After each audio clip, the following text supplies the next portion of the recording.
Bonjour à tous, bienvenue sur cette nouvelle vidéo. Aujourd'hui je vous dis tout sur les NAS. Tout d'abord je tenais à vous remercier, vous êtes plus de 200 sur ma chaîne maintenant. Merci à vous, merci à tous.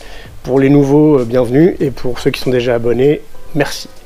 Alors qu'est-ce qu'un NAS? Alors déjà le mot NAS c'est le diminutif de Network Attached Storage en anglais, qui veut dire vulgairement en français périphérique de stockage raccordé ou rattaché au réseau. Un NAS, donc c'est un boîtier dans lequel vous allez y loger des disques durs dans des baies, ce qu'on appelle des baies de stockage. Vous allez avoir des NAS à 1 baie, 2 baies, 4 baies, 6 baies, 10 baies, peu importe le nombre de baies que vous avez. Vous pourrez y mettre autant de disques durs que vous avez de baies. Pourquoi acheter un NAS plutôt qu'un simple disque externe? Eh bien tout simplement parce qu'un NAS, vous allez avoir, donc j'en parlerai dans les prochaines étapes, mais vous allez avoir de la redondance. Ce qu'on appelle la redondance, c'est en fait le fait qu'il y ait plusieurs baies, donc vous allez avoir une sécurité au niveau de vos données, elles vont être répliquées sur un ou plusieurs disques, ça c'est la première chose. La deuxième chose, c'est que vous aurez une rapidité vraiment accrue par rapport à un simple disque externe, parce que dans un NAS, il y a toujours un processeur et du RAID, ce qu'il n'y a pas dans un simple disque externe. La troisième chose qui pour moi est essentielle, la copie de sauvegarde, le backup ou l'archivage, comme on veut. C'est en fait une copie complète de votre NAS que vous pouvez planifier, quel que soit le jour, la nuit, vous pouvez planifier une copie de sauvegarde de vos données qui sont stockées sur le NAS. Donc ça vous fait un backup supplémentaire si jamais vous avez un problème avec vos disques sur votre NAS. Et la quatrième chose qui pour moi est primordiale, c'est le monitoring. Le monitoring, ça va permettre à n'importe quel utilisateur qui est sur le réseau sur lequel se trouve le NAS de pouvoir gérer les copies de sauvegarde, voir l'état des disques, créer des dossiers, les supprimer, attribuer des droits d'accès sur tel ou tel répertoire en fonction de la personne. Je ne vais pas rentrer dans le détail, mais il y a tout un tas de choses qu'on peut paramétrer, programmer sur un NAS via le réseau qu'on ne peut pas faire sur un simple disque externe. Alors le RAID, qu'est-ce que c'est? Le RAID, c'est ce qui différencie un simple disque classique, externe classique, d'un NAS. En fait, ça va vous permettre de faire de la sécurité, d'améliorer la rapidité de lecture ou d'écriture de vos données et d'accepter la tolérance de panne, c'est-à-dire si vous perdez un ou plusieurs disques. Alors, je vais vous énumérer quelques RAID, je ne vais pas tous les donner évidemment parce qu'il y en a beaucoup, je vais vous énumérer les principaux qui sont utilisés par les particuliers. Alors on va retrouver en premier le RAID 0. Alors le RAID 0, c'est de l'agrégat, donc en anglais c'est stripping. Ça va vous permettre, je vous donne un ordre d'idée, si vous avez deux disques de 4 Tera, par exemple, vous pouvez en avoir plus, mais si vous avez deux disques de 4 Tera, ça vous fait un seul disque de 8 Tera. La grande force de ce RAID, c'est la rapidité en écriture et la rapidité en lecture. En revanche, le côté le moins sympa, j'allais dire, c'est que si vous perdez un des deux disques, ou un des disques qui sont sur ce RAID, vous perdez l'ensemble des données qui sont stockées dessus. Quel que soit le disque, vous perdez vraiment l'ensemble et vous n'aurez pas de possibilité de récupérer vos données. Ensuite, vous avez le RAID 1. Alors le RAID 1, c'est ce qu'on appelle du mirroring.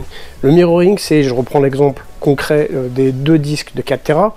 Si un des deux disques lâche, vous aurez une copie de sauvegarde du disque, une copie parfaite en temps réel, du premier disque qui vient de lâcher. Le gros point positif du RAID 1, c'est la redondance, donc la sécurité. Donc si vous perdez un des deux disques, vous avez une copie de sauvegarde sur le deuxième, le temps de le remplacer. Et le point négatif, c'est que vos débits en écriture sont réduits. Ensuite, vous avez le RAID 5 et le RAID 6. Alors le RAID 5, vous êtes obligé d'avoir 3 disques minimum, et le RAID 6, vous êtes obligé d'avoir 4 disques minimum. Pourquoi? Parce que le RAID 5 autorise la tolérance de panne d'un seul disque et le RAID 6 de 2 disques. Le gros avantage, ça va être effectivement d'avoir une tolérance de panne sur un ou plusieurs disques, sur ces deux types de RAID. Le désavantage, c'est que vous perdez, entre guillemets, parce que vous ne les perdez pas réellement, ils sont physiquement là, vous perdez l'utilisation d'un ou deux disques.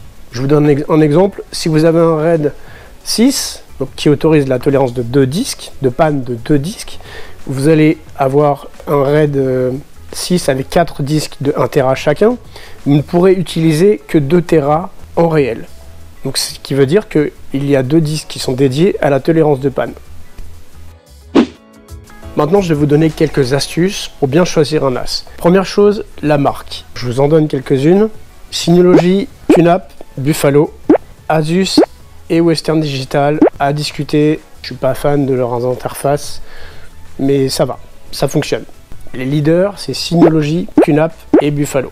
Le reste, ça marche aussi, mais c'est discutable. Deuxième astuce, quand vous achetez un NAS, je vous conseille, c'est mon expérience qui parle, d'acheter un NAS 4 baies minimum. Pourquoi? Parce que quand vous achetez un NAS 2 baies, généralement vous mettez des grosses capacités dedans. Pour peu que vous fassiez du RAID 1, vous aurez 2 fois cette capacité. Donc vous allez mettre, je prends un exemple, 2 disques de 14 Tera. Vous allez lâcher 400-500 euros par disque. Par disque. Voire, je crois que les derniers qui sont sortis je sais pas, à vérifier, ce sont des 16 Tera. Et c'est, je crois, plus de 600 euros le disque. Donc si vous en mettez 2, faites le calcul. Le jour où ils vont lâcher, faites le calcul. Si vous prenez un NAS 4 baies, vous mettez des disques de 1, 2, 3, 4 Tera, grand maximum. Ça vous fait déjà une bonne volumétrie. Si vous avez un disque qui lâche, c'est pas 500 euros que vous allez mettre dans un disque. C'est 80, 90, 100 euros, 110, grand maximum. Et encore, les prix baissent. Donc franchement, niveau calcul, je pense que c'est mieux de prendre un NAS un peu plus cher, avec plus de baies, des disques plus petits, quitte à les changer de temps en temps avec des coûts moindres, que mettre un peu moins au niveau du NAS de baies, des gros disques, et quand ils lâchent, ça fait mal. Merci à vous d'avoir regardé la vidéo jusqu'au bout, j'espère que ça vous a plu. N'hésitez pas à vous abonner à la chaîne, si ce n'est pas déjà fait, pour ne rater aucune autre vidéo qui sorte prochainement. Checkez dans la description, je vous ai mis plein d'infos. Mon Facebook également, pour connaître la prochaine date de sortie de mes vidéos. Merci à tous, à très bientôt, salut!